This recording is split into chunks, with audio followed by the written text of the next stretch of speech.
तो चलिए आज हम आपको बताते हैं कुछ फैक्ट नोएडा और गौतम बुद्ध नगर के बारे में। क्या आपको पता है नोएडा 2 नदियों के बीच में बसा हुआ है?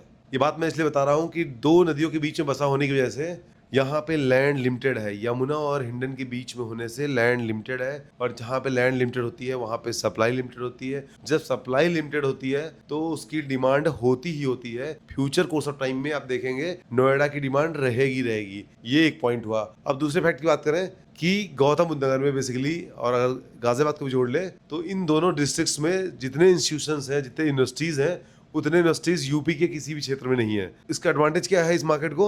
जितने भी इंस्टीट्यूशंस हैं यहाँ पे बहुत सारे लोग पढ़ने आते हैं यूपी के डिफरेंट डिफरेंट पार्ट से।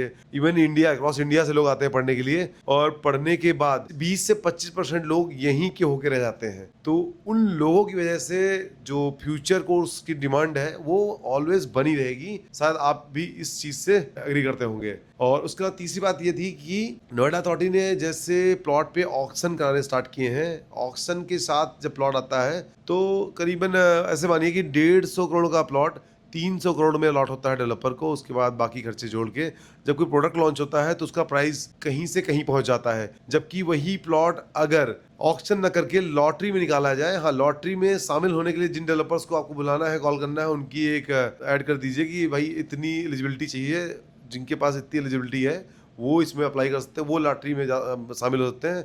और उस लॉटरी में जो निकलता है, जिसका निकलता है, उसको अलॉट किया जाए तो 150 करोड़ का प्लॉट 150 करोड़ में अलॉट होगा। अल्टीमेटली बनाने और सब कुछ करने के बाद जो इंड्यूसर को वो कॉस्ट करेगा वो कम करेगा कंपेयर टू जो ऑक्शन में प्लॉट आया है उस पे जो प्रोडक्ट लॉन्च होगा। तो मैं फिर से कह रहा हूँ कि अगर अथॉरिटीज जो भी गवर्नमेंट बॉडीज हैं इस पे ध्यान दें तो मुझे लगता है कि आने वाला समय और अच्छा होगा, इंड्यूसर के लिए भी, टैक्स पेयर्स के लिए, हम भारतवासियों के लिए भी।